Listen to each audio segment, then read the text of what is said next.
Welcome back to bros and banter. और कल Nico Williams ने दिया हमको धोखा और आज यूएफए ने हमको ठोका। दोस्तों भाई साहब, बारसा की मिजरी स्टिल कंटिन्यूज। भाई 15 मिलियन वाली मैंने आपको पहले ही बता चुका हूँ। जितने भी लोग भाई हमारे वीडियोस काफ़ी 15-20 दिनों से देख रहे हैं उनको ऑलरेडी ये न्यूज़ पता चल चुकी थी कि कहीं ना कहीं यूएफए हम पे सैंक्शन लगाने वाली है। और अच्छी बात यह कि 60 मिलियन की सैंक्शन लग सकती थी, मगर भाई 15 में निपट गए। अच्छी बात ये 15 मिलियन आपको देने ही देने हैं यूएफए को। दोस्तों ऐसा नहीं कि इनसे बच सकते हो आप, मगर इसके साथ भी भाई कई सारी कंडीशंस बार्सिलोना के ऊपर लग चुकी हैं। आप देख रहे हैं एक डॉक्यूमेंट, भाई मैं आपके सामने अटैच कर रहा हूँ, इसको समझिए, थोड़ा पढ़ के बताइए मुझे भी भाई कि क्या दिक्कत है क्या नहीं है। बट अगर आपको समझ में नहीं आता है कि भाई ये क्या कहता है डॉक्यूमेंट, तो मैं आपको समझाऊंगा। But at the same time दोस्तों, ये बहुत ही ज़्यादा कॉम्प्लिकेटेड लैंग्वेज रखी गई है। क्या पता मैं गलत भी हो सकता हूँ।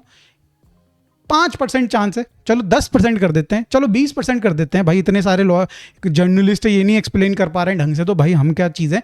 बट मैं आपको ट्राई करूंगा कि एक्सप्लेन करने का। और अगर इन केस मैं गलत हूँ किसी पर्टिकुलर पॉइंट में, प्लीज़ कमेंट में ज़रूर बताइएगा दोस्तों, ताकि मैं ये इन्फॉर्मेशन बाकी लोगों के साथ भी शेयर करूं। मैं उस पर्टिकुलर कमेंट को भाई टैग करके क्या मतलब पिन कर दूंगा, बेसिकली हाईलाइट कर दूंगा अपने वीडियो में। तो दोस्तों लग गए हैं बिल्कुल बड़े वाले हमारे पे फाइन्स, मतलब कुछ और बोलना चाह रहा था मैं।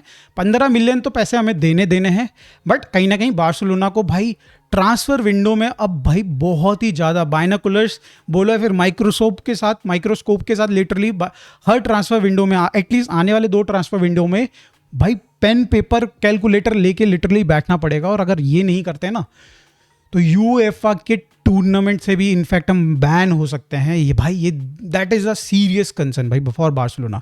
आपको मैं समझाता हूँ भाई प्रॉब्लम क्या है। देखो यहाँ पे कहीं ना कहीं यूएफए ने बार्सिलोना पे जो भी मतलब रिस्ट्रिक्शंस लगाए हैं उसकी कंडीशन सेट कर दी है। उन्होंने बोला कि 15 मिलियन आपको फाइन हम अभी चलो अलाउ कर रहे हैं, बट आप ये अगर फॉलो नहीं करोगे ना सेट ऑफ रिस्ट्रिक्शंस को, तो आपकी कंडीशन हम बिल्कुल पतली कर देंगे, हालत आपकी पतली कर देंगे। वो कहते हैं कि भाई सेक्शन 7 आप पे लग चुका है।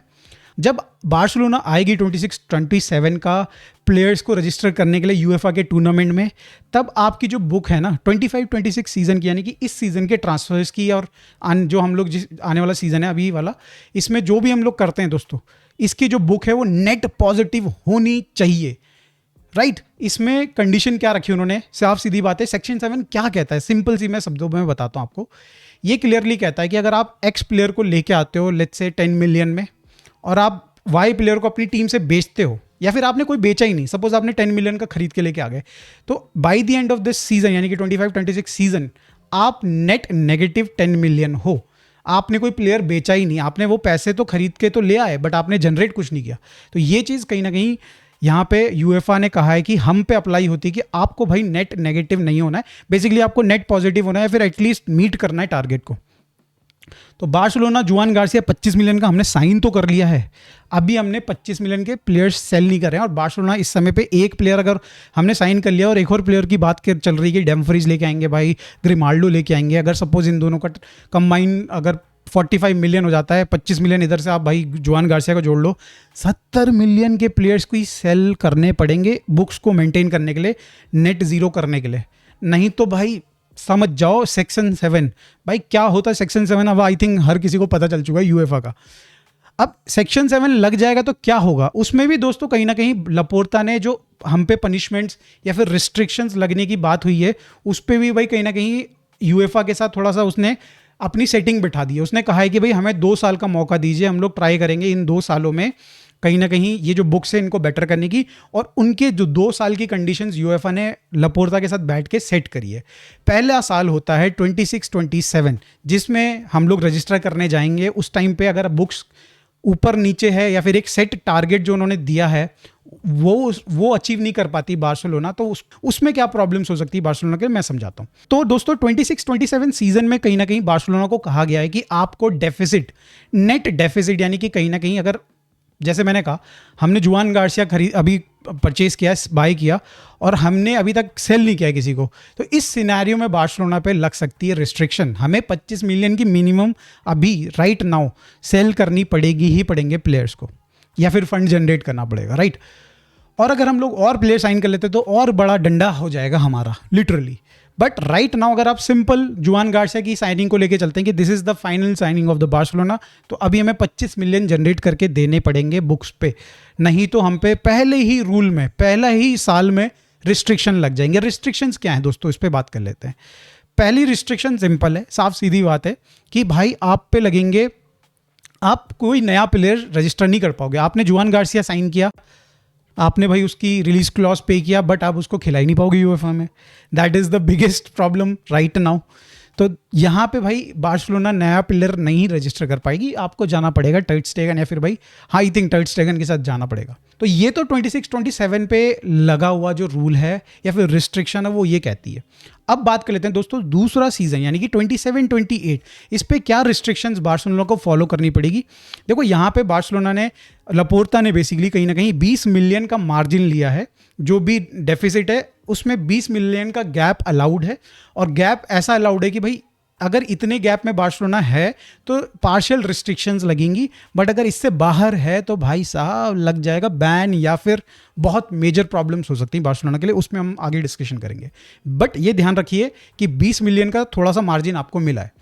अब कुछ तो मेरे को लग रहा है इस समय पे लपोर्ता के जो 27-28 सीजन होगा उसमें बेसिकली जाने से पहले कहीं ना कहीं मुझे लग रहा है बार्सिलोना कुछ बड़ा साइनिंग करने वाली है, ऐसा उनके दिमाग में चल रहा है। तो दैट्स वाई उन्होंने ये 20 मिलियन की कहीं ना कहीं एक विंडो, एक ये मार्जिन कुशन जो भी बोलो, इसको रखवाया है।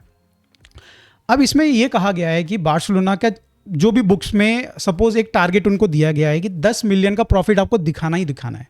दैट मीन्स कि आप जो भी प्लेयर लेके आते हो और जितने भी प्लेयर सेल करते हो, इन दोनों को अगर आप माइनस प्लस करोगे तो भाई इन दी एंड आपको फ़ायदा दिखाना है।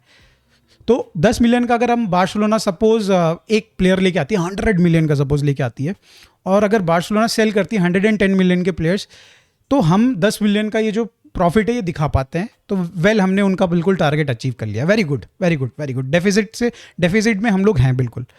अब दोस्तों सेकंड कंडीशन के बारे में बात कर लेते हैं, जहाँ पे भाई बार्सिलोना 100 मिलियन का प्लेयर लेके आती है, बट बार्सिलोना सेल कर पाती है सिर्फ 95 मिलियन का ही प्लेयर्स। इतने ही प्लेयर्स हम लोग, इतना ही अमाउंट हम लोग सेल करने पे जनरेट कर पाते हैं। हमें सेट करके दिया गया था कि 10 मिलियन प्रॉफिट में आपको रहना है। तो 10 मिलियन से अगर आप भाई 95 जो भी है अमाउंट उसको माइनस करते हैं तो 15 मिलियन का गैप सामने आपको दिखता है कि मतलब जो अमाउंट टारगेट सेट था आप उससे 15 मिलियन कम हो। बट कहीं ना कहीं 20 मिलियन का जो क्वेश्चन हमको दिया गया था आप उसके अंदर हो, तो आप पे लगेंगी पार्शियल पनिशमेंट्स या फिर पार्शियल पेनल्टी लगेगी आप पे, राइट। पार्शियल पेनल्टी क्या है वो हम लोग अभी डिस्कस कर चुके हैं कि भाई आपको रजिस्ट्रेशन नहीं करने दिया जाएगा कोई भी प्लेयर, जो नया प्लेयर आप लेके आ रहे हो, राइट। तो आप सपोज एल्वारेज लेके आते हो 100 मिलियन का, वो आप नहीं खिला पाओगे यूएफए में। मगर अगर आप तीसरी कंडीशन है भाई, अगर आप 100 मिलियन का प्लेयर लेके आते हो और आपने सिर्फ 75 मिलियन का भाई प्लेयर्स बेच पाए हो, तो यहाँ पे आप पे लगेगी full penalty, which will be भाई आप पे लग सकता है यूएफए के कंपटीशन से बैन। कितने साल का, 2 साल 3 साल जो भी है वो यूएफए डिसाइड करेगी। प्लस जो 60 मिलियन की जो भाई बैन आप पे लगा, वो पेनल्टी जो लगी थी वो आपको पे करना पड़ेगा। तो यहाँ पे भी बार्सिलोना राइट नाउ भाई घुटने गले तक, नाक तक, अरे आंखों तक भाई मुसीबतों में आ चुकी है। अब यहाँ पे भाई बहुत समझदारी के साथ प्लेयर्स को खरीदना पड़ेगा और बेचना पड़ेगा। देखो हम लोग डिस्कस करेंगे कि कौन से प्लेयर्स हम लोग लेके आ सकते हैं, ठीक है, और कौन से प्लेयर्स को हम सेल कर सकते हैं। आज मैं 7:30 से लेकर 8 बजे तक का एक लाइव प्लान कर रहा हूँ। मैं आपको बेसिकली उसमें शेड्यूल कर दूंगा उसको, और आप लोग प्लीज़ ज्वाइन करेगा, जिसमें हम लोग डिस्कशन करेंगे भाई कौन सा प्लेयर लेके आ सकते हैं। और इस चीज़ को ज़रा ध्यान रखिएगा कि भाई बार्सिलोना का बजट 60 मिलियन का नहीं रह गया है। हमें लिटरली भाई बहुत चीप प्लेयर चाहिए, 20-25 मिलियन में भाई हमें ऐसे इस लेवल के प्लेयर्स चाहिए हमें लिटरली। और अगर आप वहाँ पे सजेस्ट करते हो रेफेल ले आओ, 90 मिलियन का रेफेल ले आओ, तो नहीं हो पाएगा दोस्तों। तो थोड़ा सोच के आप भी प्लान करके आइए, मैं भी थोड़ा सा सोच के रखूँगा इस बीच में। अगर आपको ये एक्सप्लेनेशन वीडियो अच्छी लगी हो भाई, जो हम पे पेनल्टी लगी और हमारी जो लगी है, तो दोस्तों चैनल को सब्सक्राइब कर देना भाई। थक जाते हैं भाई, रगड़ जाते हैं भाई, मगर भाई कर दो यार, कर दो। वीडियो भी लाइक कर देना दोस्तों यार। मिलते हैं दोस्तों लाइव में। Thanks for watching, bye for now, take care.